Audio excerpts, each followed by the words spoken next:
Delimitation of Constituency Act 1974 gives certain principles of delimitation of constituency. یعنی سب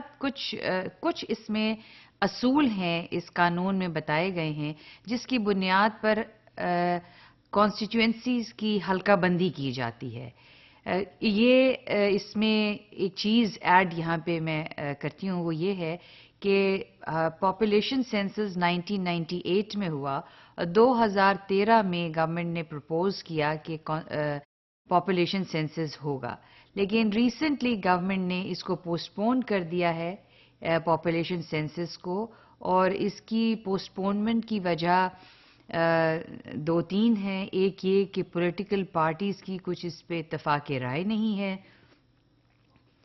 دوسرا یہ ہے کہ سیکیورٹی سچویشن کو مد نظر رکھتے ہوئے پاپولیشن سینسس جو ہے وہ تھوڑا سا مشکل ہو گیا ہے. تو یہ وجوہات ہیں. اگرچہ ڈیلیمیٹیشن آف کانسٹیٹوئنسی کی بنیادی جو ضرورت ہے وہ پاپولیشن سینسس ہے، لیکن یہ کیا اصول ہیں جن کی بنیاد پر جس کی بنیاد پر حلقہ بندی کی جاتی ہے. ان اصولوں کو دیکھتے ہیں، پھر اس پہ تھوڑی سی کمنٹس جو ہیں وہ کریں گے. تو اس کا جو سیکشن 9 ہے law of the act of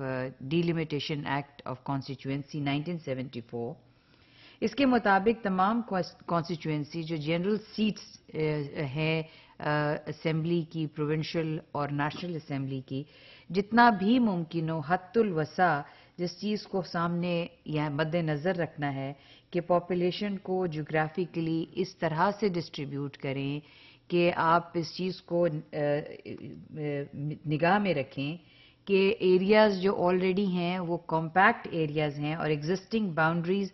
administrative units کی اس کو سامنے رکھتے ہوئے، یعنی ایڈمنسٹریٹو باؤنڈریز کو سامنے رکھنا ہے اور پاپولیشن کی جو ڈسٹریبیوشن ہے اس کا سامنے رکھنا ہے. اور یہ چیز دیکھنی ہے کہ کہیں ایسا نہ ہو، اس طرح سے آپ حلقہ بندی نہ کریں کہ لوگوں کے ایک طرف کے علاقے کے لوگوں کو آنے جانے میں آسانی ہو اور دوسری طرف کے علاقے کے لوگوں کو پہنچنے میں، ایک جگہ سے دوسری جگہ پہنچنے میں مشکل ہو. تو ان تمام چیزوں کو ایک یہ چیز سامنے بھی مد نظر رکھنی ہے حلقہ بندی کرتے ہوئے. یہاں پہ تھوڑا سا اس چیز کی ایک وضاحت کرتی ہوں میں ڈائیگرام کے ذریعے. ایک چھوٹا سا پوائنٹ ہے کہ اگر آپ یہ دیکھیں کہ یہ ایک یہ ایک لیٹس سے کانسٹیٹوئنسی ہے اور اس کا کوئی بھی نیشنل اسمبلی کی کانسٹیٹوئنسی ہے اور اس کا سپوزڈلی کوئی بھی نمبر ہے، لیٹس سے 111 ہم اس کا نام دے دیتے ہیں، اور ہم یہ کہتے ہیں کہ 1998 کے سینسس کے مطابق اس کی اگر دوبارہ سے 2014 میں سینسس ہوتا ہے اور دوبارہ سے حلقہ بندی کرنی ہے، کیونکہ ظاہری بات ہے اس میں کچھ پاپولیشن آئی بھی ہے اور کچھ پاپولیشن گئی بھی ہے، اور اس میں انٹرنل گروتھ بھی ہوئی ہے پاپولیشن کی، اور پھر اس کا کوئی ایتھنک کمپوزیشن جو ہے وہ چینج ہوئی ہے.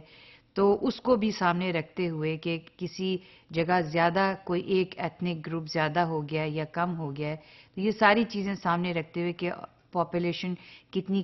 کمپیکٹ ہے، تو اس کو پریکٹیکلی اور ایکویٹیبلی اور ریپرزینٹیٹیو بناتے ہوئے اگر اس کی دوبارہ حلقہ بندی کرنی ہے، لیٹس سے کہ اس کے اندر سے ایک اور حلقہ نکالنا ہے اور کچھ اس طرح سے نکالنا ہے کہ پاپولیشن جو ہے وہ ایکولی سب ریپرزینٹیٹیو اور سب کنوینئنٹ ہو، اور کچھ اس طرح کی حلقہ بندی کی جائے. جسٹ آپ کو ایک مثال دی جا رہی. سو اس میں پبلک کی کنوینئنس، یا یہ بھی کر سکتے ہیں کہ آپ دیکھ رہے ہیں کہ یہاں پہ اس سے بہت پاپولیشن کنسنٹریٹ کر جاتی ہے، تو آپ یہ بھی کر سکتے ہیں کہ اس پاپولیشن کو ہم کچھ ایسا زگ زیگ کر کے بنائیں کہ پاپولیشن کی ایکول ایسی ڈسٹریبیوشن ہو جس میں ہر ایک کو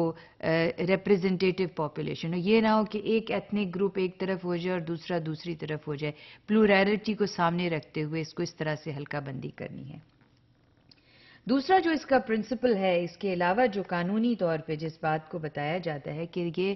کنیکٹڈ ہوں، کنیکٹڈ فیکٹرز ہوں، یعنی ایک دوسرے and to insure homogeneity in creation of constituency, یعنی ہوموجینئس ہوں، جو فیکٹرز ڈفرینٹ ہیں وہ کنیکٹڈ ہوں، بالکل دو ایتھنک گروپ کو یا لنگوسٹک بیسس پہ نہیں ہونی چاہیے، ایتھنک بیسس پہ نہیں ہونی چاہیے، اور بہت سی چیزوں کو مد نظر رکھتے ہوئے یہ ایک